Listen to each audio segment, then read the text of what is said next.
పూర్తిగా మరి ఈ రోజున వాళ్ళ కుటుంబ సభ్యులందరూ వచ్చి మన ఆశ్రమంలో అన్నదానం ఏర్పాట్లు చేయడం జరిగింది. ఇలాంటి సేవా కార్యక్రమాలు భవిష్యత్తులో మరింత చేయాలని మనసారా కోరుకుంటూ ఆ కుటుంబంలో మరి ఆ తల్లికి లేనటువంటి లోటుని భగవంతుడు వాళ్ళకి ఓదార్పునివ్వాలని మనసారా కోరుకుంటూ భోజన కార్యక్రమాన్ని వాళ్ళు చేయడం ప్రారంభిస్తారు.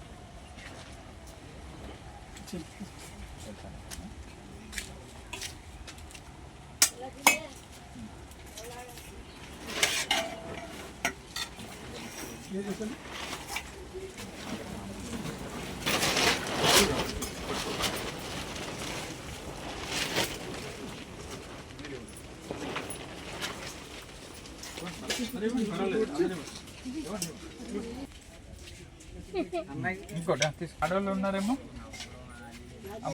అలా చూడండి.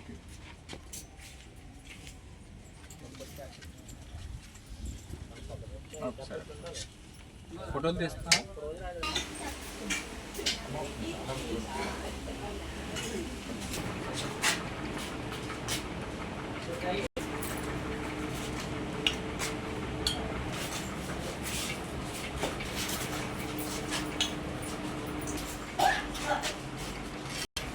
మన సత్యానికి